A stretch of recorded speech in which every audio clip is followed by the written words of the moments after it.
Good morning, and welcome to the second day of this conference on democracy. Now, next week, a colleague of mine organizes another conference on global slavery. So I asked her whether she was in favor or against. I wouldn't ask that here because the subject is too serious, and you never know what the answer will be. But there are questions to be asked, and I hope they will be answered, not by me, because I'm an ancient historian in a double sense, and so we didn't have democracy in our sense in that period. Although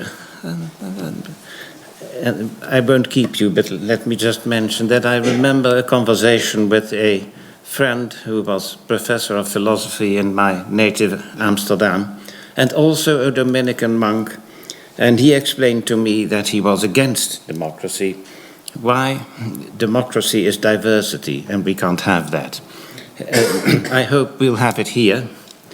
And so we'll start with Shulamit Volkov, a colleague and friend of decades at Tel Aviv University, where she taught and wrote about German history in the recent period, and various aspects of it. Jews in Germany, anti-Semitism, but also German social history. I won't read all her publications to you. I'll just mention the latest book on that remarkable figure, Walter Rathenau, and an earlier book that came to, I noticed this when I was young, about the rise of popular anti-modernism in Germany, and that was striking to me because I'd just been reading Romain Rolland, his huge novel, Jean-Christophe, where precisely this phenomenon of anti-modernism in a small town Germany is so well described. So don't let me keep you, Shula. We'll listen. Good morning. I appreciate that you made the effort to come at that unholy hour to listen to a lecture. This needs dedication, and it must be appreciated.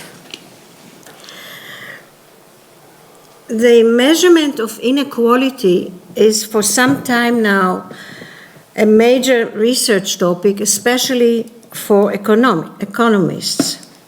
When they wish to take a look beyond the present and give their presentation a somewhat deeper time dimension, they usually manage to move backwards as far as to the beginning of this century, or even to the 1980s or 1970s, as Thomas Piketty does indeed in his best-selling Capital in the 20th century. Elsewhere in other publications, he reaches even to the 1920s. But historians like me, moving with greater ease along the time axis, sometimes take the opposite approach.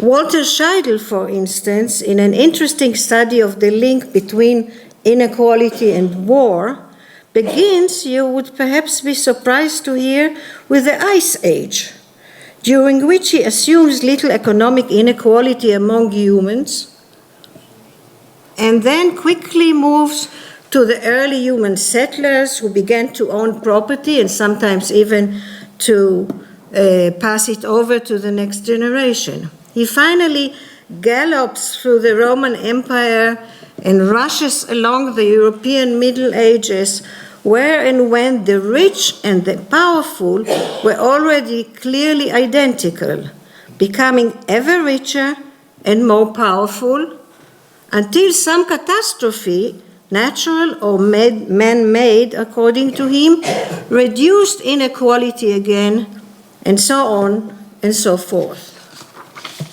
I am less ambitious. In the time allotted to me, I wish to do two things. First, to comment on the changing meaning of equality in the historical context of modernity, reasserting what most of you surely know, namely that of all kinds of equality, it is only economic inequality that has proven so amazingly constant and persistent, both in Europe and in the United States, probably elsewhere too. Secondly, I would like to argue that the gap thereby opening between the dominant ideal of equality, more or less since the French Revolution, and the reality of extreme inequality, having now reached titanic proportions, as I have found it elsewhere described, is finally threatening to break down our system of government and is perhaps behind much of the political upheaval shaking our world. Till the Age of Enlightenment, European societies were not only unequal in practice, but also in theory. First of all, hierarchy was built in within all Christian institutions, sometimes according to explicit religious principles of the church, sometimes, often enough, even in stark contradiction to just these principles. And then outside of the church, hierarchy reigned supreme too. The feudal system, even in its later, less perfect phase, incorporated inequality within a strict, graduated ladder-like scheme, from the serf or the free day worker at the bottom to the great aristocratic landowners, all the way up to some mighty princes, kings, as in the case of the so-called Holy Roman Empire, and finally to the single reigning Kaiser. This, to be sure, was not a proper class division. The main social links ran vertically along the numerous gradations, with only some more or less clear dividing lines in between. Later on, in the immediate post-feudal times, the so-called Ancien Regime continued to rely upon the twin principles of property and patronage, characteristic of this sort of hierarchy, and while property in feudal society, in theory at least, followed status, in post-feudal societies, status usually followed property.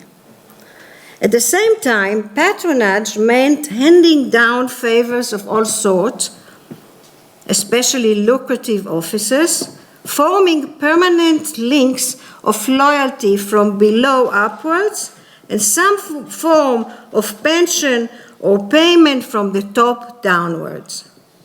Inequality of income and of wealth was enormous.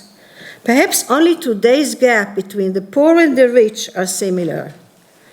Our data is, of course, far from accurate, but considering the fact that we have no official statistics before the mid-19th century, it is rather plentiful and almost always quite illuminating.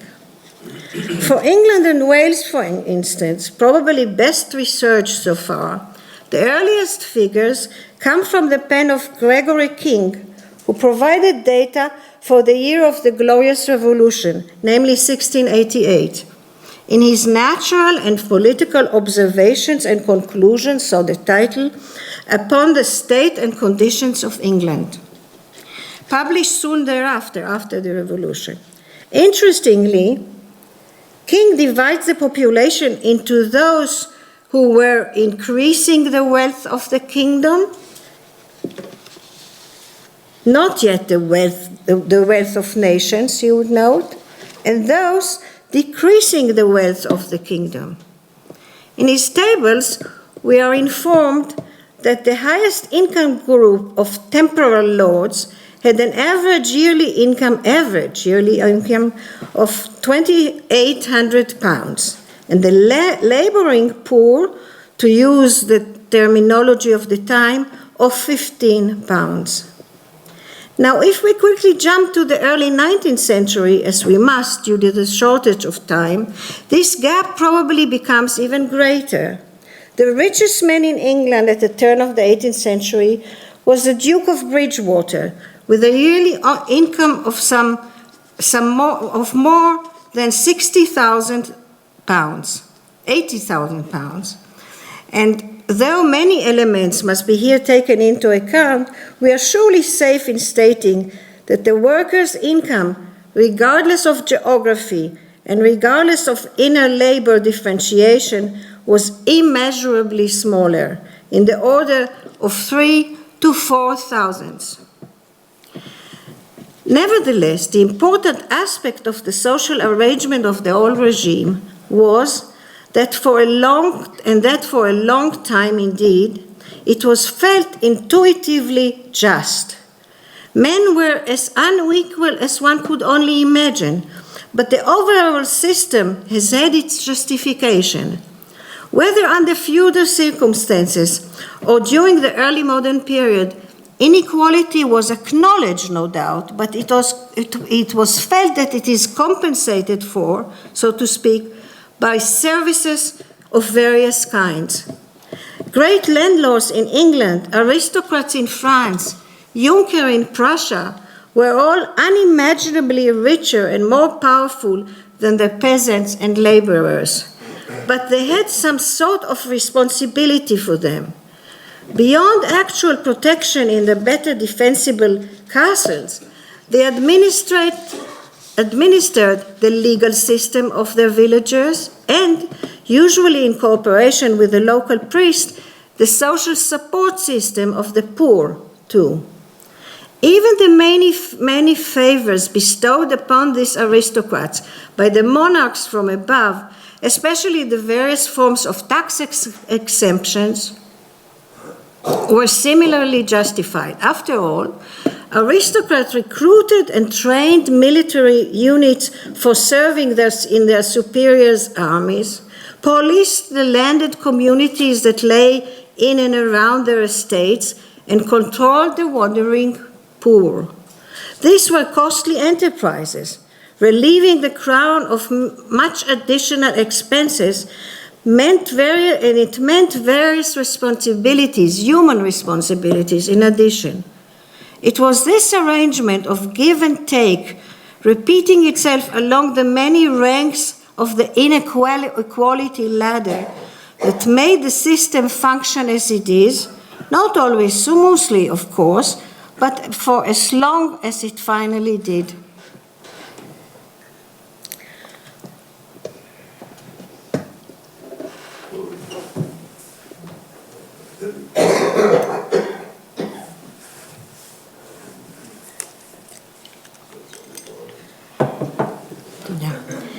The principles dictating life in the old regime, the justification of the various forms of governments and of the prevailing social structure, were quickly losing their legitimacy during the 18th century. If hierarchy and inequality in all spheres of life were considered natural and were often supported by the religious authorities, they were becoming ever more problematic now.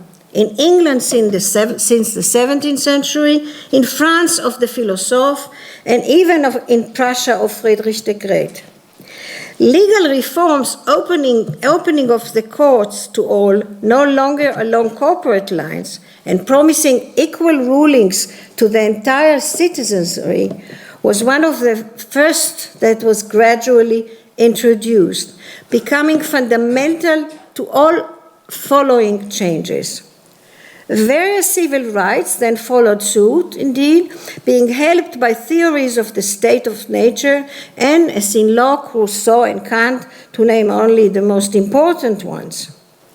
The rights necessary for individual freedom, as the sociologist, not the economist, T.H. Marshall, explained in 1962, included liberty of the person, his right to move and settle, to own property and conclude valid contracts, and then also the freedom of speech, of thought, and of faith.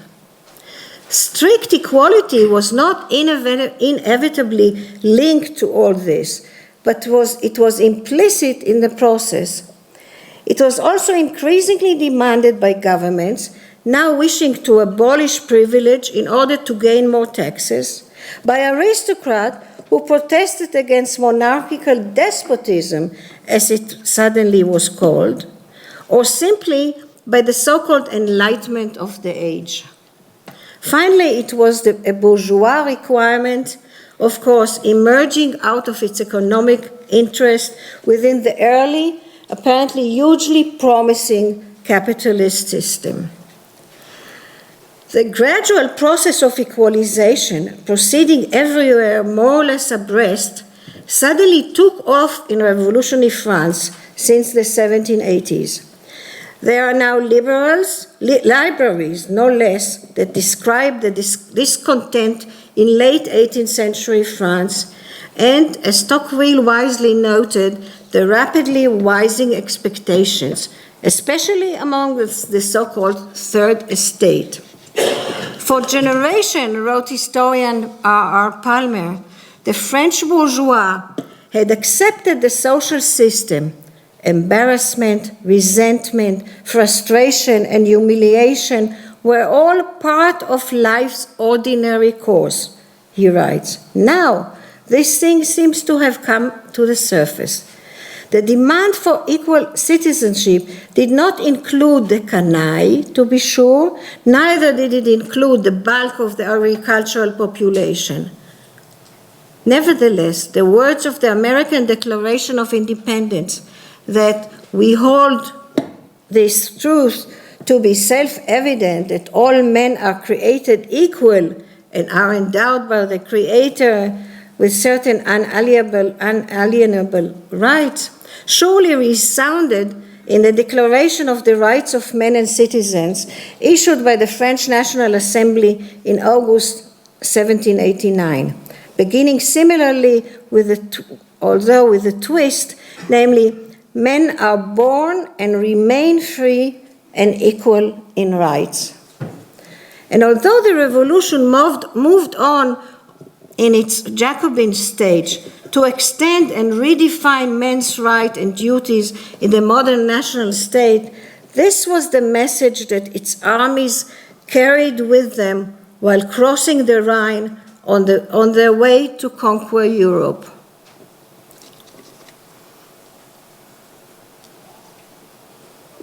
I have a passage here on the Jews, but perhaps I can skip it here. In fact, economic inequality always remained the norm, despite some outbursts of egalitarian zeal. In response to massive protest in the streets of Paris, for instance, the Jacobin government promised fair share to all. It then instituted progressive taxation in order to destroy inequalities, as it said, and abolish those monstrous distortions of the body politics which devour all that surrounds them, they said. Then, following Robespierre's fall, it was Babeuf who preached in his plebeian manifesto absolute egalitarianism, or in fact, some sort of reasonable equality in the distribution of the good things in life. Instead, soon thereafter, Thomas Paine, who was for decades the voice of equal rights and humanity, sounded in fact the contrary view, defining probably for the first time what we learned to call the sufficiency theory, that became the ultimate moral justification of capitalism, contrary to the equality principle. And I quote, "I care not how affluent some may be, so long as none be miserable in consequence of it," he wrote. Thus, that painful gap between the widely spread ideal quest for equality in all spheres and the persistent reality of stark economic inequality began to open. It stretched throughout the 19th century and into the 20th, up to our own days.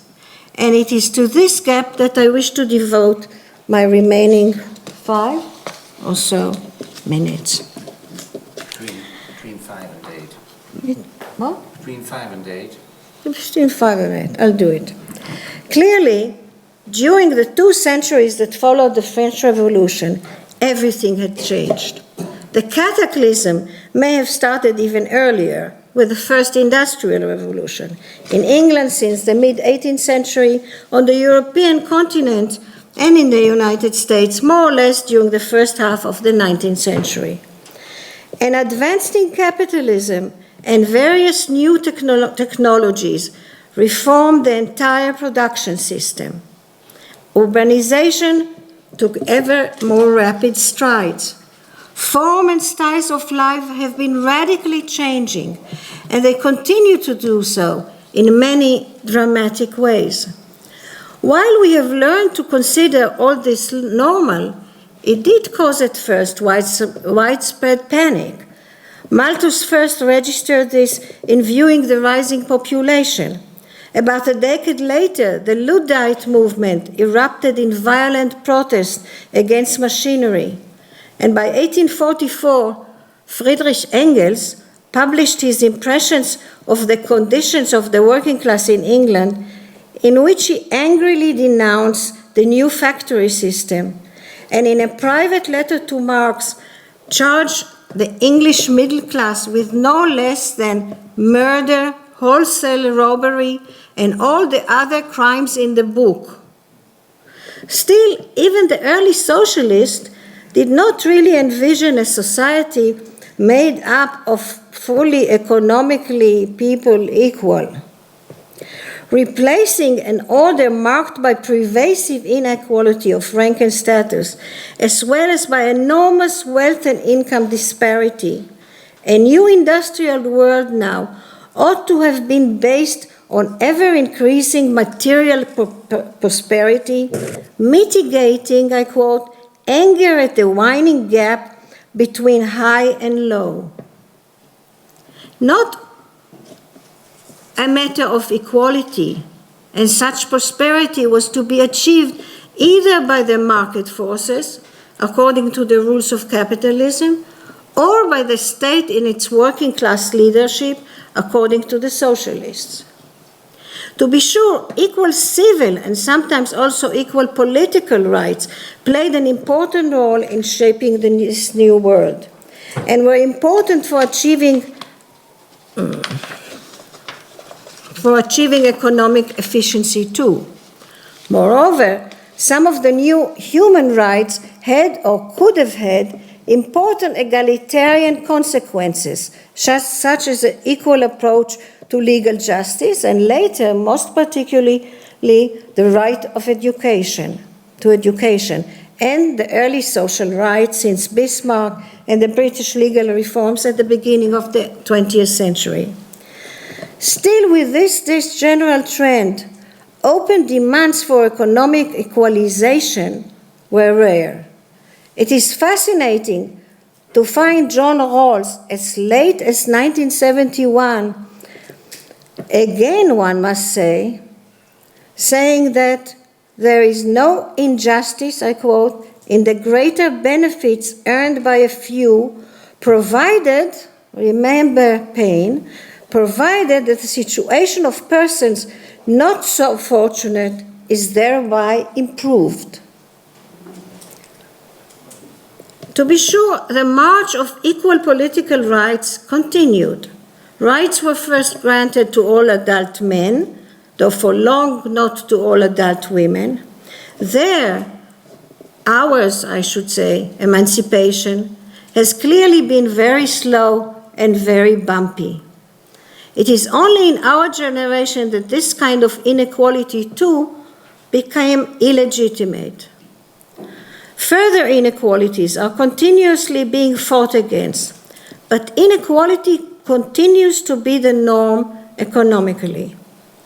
The failure of communist regimes to uphold an economy with at least some greater inequality or greater equality has amply been proven, and equally proven seems to be the inability, unwillingness of capitalism, especially in its neoliberal guise, to reduce it.